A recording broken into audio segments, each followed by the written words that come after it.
When white opens the game with d4, black can decide to play in a solid, classical style with d5, taking a fair share of the center, gradually improving the position toward equality, and then seeking chances to play for a win if possible. The King's Indian defense, on the other hand, is a complex, sharp, and risky opening. Black is not trying to achieve equality, but prefers to create an imbalanced position, seeking fighting chances, often involving a sharp, kingside attack. We reach the King's Indian after the moves knight f6, developing a piece and controlling the center. White continues to take space with c4. A key characteristic of the King's Indian is a kingside fianchetto with g6. White continues to develop and centralizes a knight with knight c3. White is now prepared to take even more space in the center with e4. Black invites white to continue with this plan by playing bishop g7. Black's bishop develops to the long dark square diagonal, hoping to create active play on this diagonal. This move also prepares kingside castling. White continues to take space in the center with e4. White enjoys a large center when black typically plays d6. We have now reached the basic position of the King's Indian defense. White has 3 pawns in the center and enjoys a space advantage, controlling many of black's key squares on the 5th rank. Black accepts this space disadvantage to later counterstrike against white's center. Notice white's pawn on d4 can only be protected by pieces, as the neighboring c and e pawns have advanced to the 4th rank. Black has just played the move d6 to help support the center and prepare the thematic King's Indian pawn thrust e5, and in some variations, black also strikes in the center with c5, so these are 2 central pawn thrusts to keep in mind. Since black is not immediately putting pressure on the center, white has great flexibility in deciding how to continue. White's most common move is knight f3, developing another piece and supporting the center. Black typically continues by castling the king. Black's king finds shelter behind the fianchettoed structure and prepares to strike in the center with e5 or c5. White's most popular response is bishop e2, which looks like a passive move. It turns out that the bishop is misplaced if white plays bishop d3. This move does appear more active, but it blocks white's queen on the d-file, meaning white's knight on f3 is the only defender of the key d4 square. This invites black to play bishop g4, pinning white's knight, which makes d4 more vulnerable to attack, with moves such as knight c6 or knight f to d7, revealing the bishop's attack against d4. Since moving the bishop to d3 has serious drawbacks, this is why white typically prefers to play bishop e2, developing the bishop and preparing to castle without weakening the d4 square. Black now has 2 typical ways to strike in the center. Black can play c5, which can transpose into other opening defenses. Instead of c5, black can play the more common King's Indian pawn break, e5. Sometimes black prefers to prepare this move with knight bd7, which is a solid move, but thanks to a key tactical resource, the main line of the King's Indian is to strike in the center immediately with e5. On the surface, this move looks like it simply loses a pawn, but as we'll see, the hidden potential of black's dark-squared bishop prevents black from losing a pawn. After d takes e5, d takes e5, white usually trades queens with queen takes d8, rook takes d8. White should continue with bishop g5, pinning black's knight on f6. But if white tries to win a pawn with knight takes e5, white is in for a rude awakening with knight takes e4, regaining the pawn and discovering the dark-squared bishop's attack against white's knight. If white plays knight takes e4, black will simply play bishop takes e5, centralizing the bishop as the dark-squared bishop comes to life. If white tries to win a pawn with the desperado tactic, knight takes f7, hoping that black will play king takes f7, when white would then win material with knight takes e4, it's important for us to remember black's instructive resource, bishop takes c3 check. Instead of winning a pawn, white loses a piece after b takes c3, king takes f7. It's really important to review, as well as fully understand this line, as this is the tactical justification that allows black to play so aggressively in the main line of the King's Indian. Since black is not losing a pawn after the thematic e5 strike, White's most common response is castling the king. Black has several options in this position, including knight b to d7, as well as e takes d4, trying to open up the long dark squared diagonal for black's bishop on g7, as well as opening up the e-file, preparing rook e8 to add pressure to the e4 pawn. Both of these ideas are reasonable, but black's most aggressive and double-edged move is the main line, knight c6. Black adds more pressure against white's center, especially the key d4 square. If white plays bishop e3, adding another defender to d4, black can play knight g4, attacking the bishop and revealing black's dark squared bishop's pressure against the center, when black has created good fighting chances.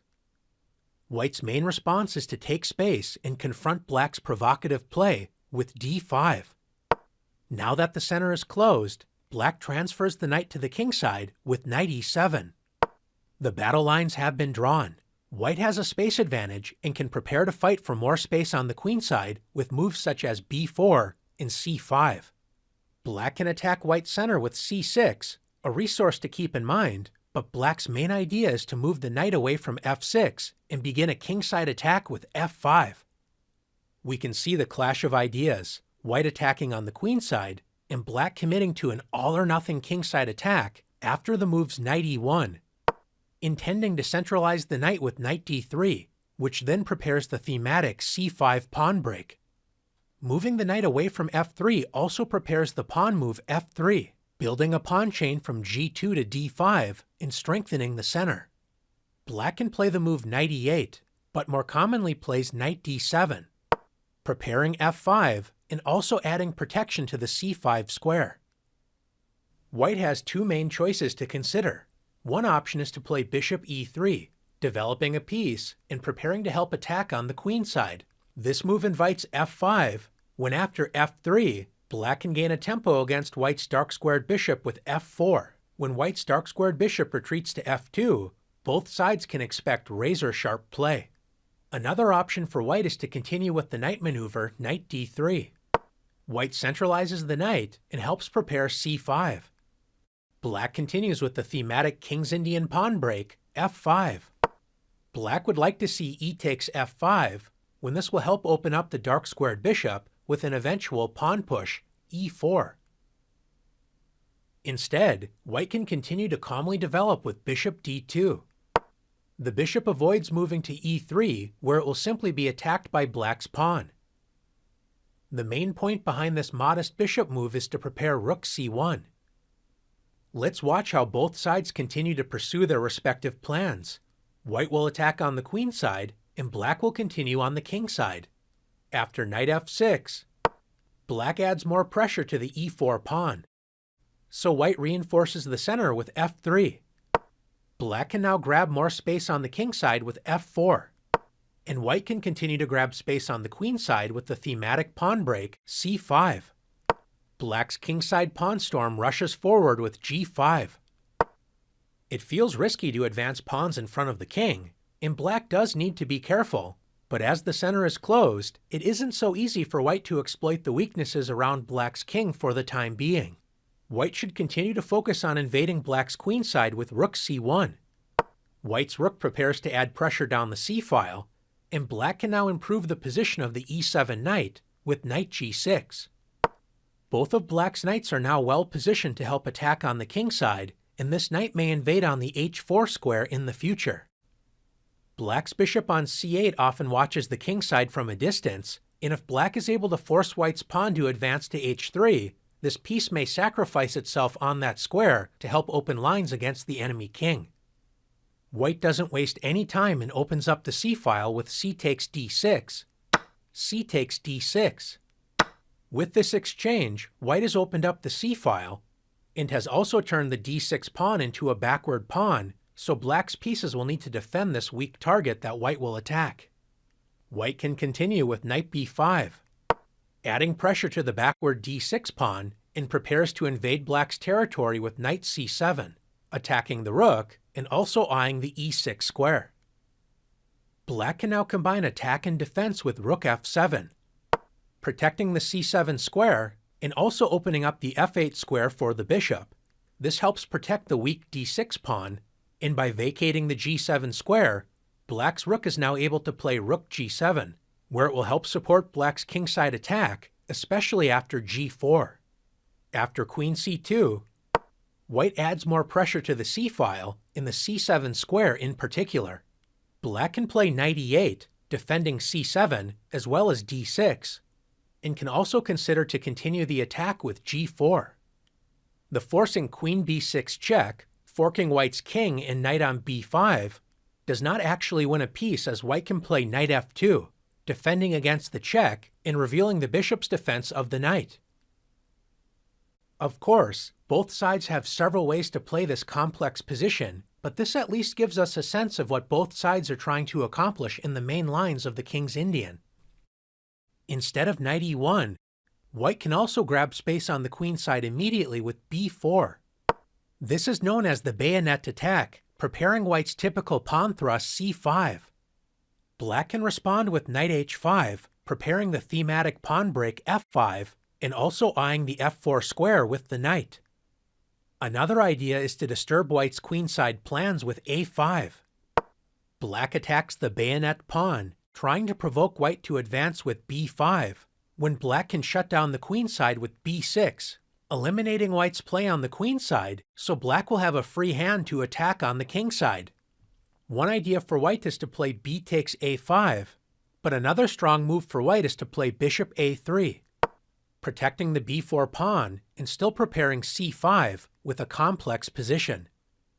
In the main line of the King's Indian, both sides must be ready for a sharp middle game fight after white castles and allows knight c6.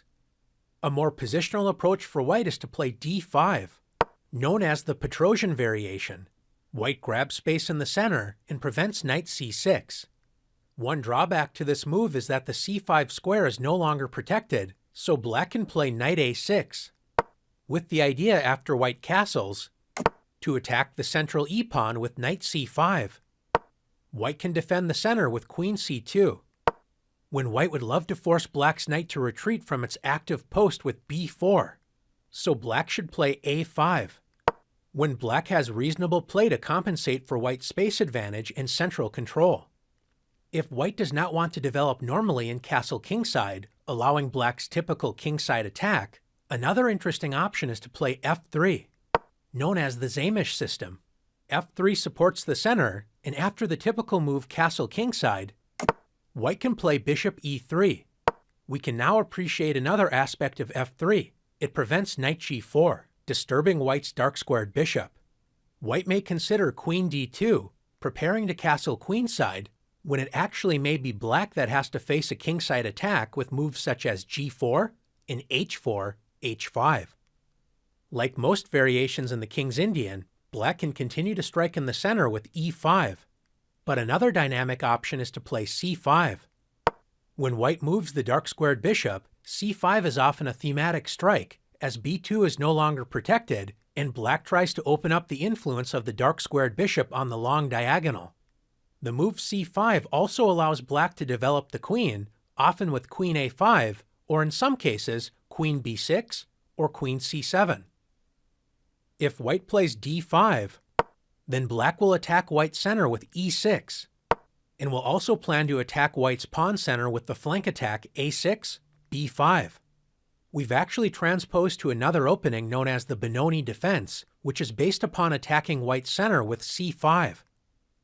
Instead of playing d5, white can accept black's pawn sacrifice after d takes c5, d takes c5. Black's queen is ready to create some counterplay on the queen side with a move such as queen a5, so white typically trades queens with queen takes d8, rook takes d8, when white accepts the pawn sacrifice with bishop takes c5.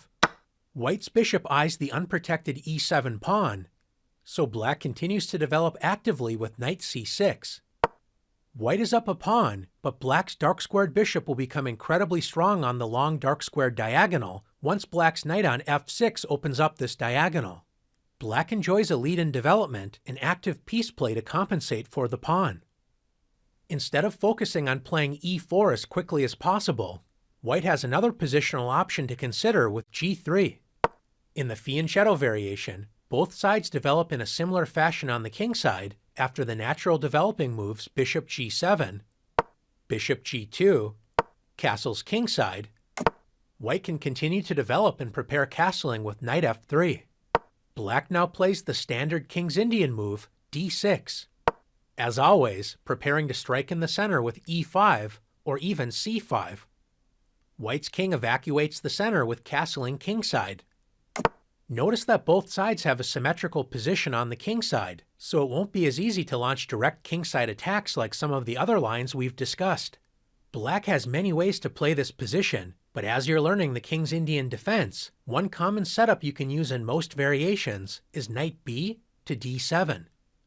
When in doubt, you can almost always play knight b to d7, followed by e5. Typical play can continue with knight c3, e5. White can now grab space in the center with e4. When after e takes d4, knight takes d4, Black can play rook e8, adding more pressure against the e4 pawn and preparing knight c5, which is an important resource to remember if you capture White's pawn on d4. White will enjoy a space advantage, but Black will have reasonable pressure against White's center, offering a strategically rich game with chances for both sides. So far, White has been satisfied with maintaining a solid space advantage, but what if White wants to punish Black for not directly occupying the center? White would like to play e5, but Black's pawn on d6 is ready to play d takes e5. When after d takes e5, Black is simply able to trade queens when the pawn on e5 will prove overextended. If White wants to try and punish Black with an early e5, then White can employ the four pawns attack with f4. White has a serious space advantage, but Black does not have to fear the four pawns attack as long as Black remembers to energetically counterstrike in the center. Black can play c5 immediately, or else calmly castle the king.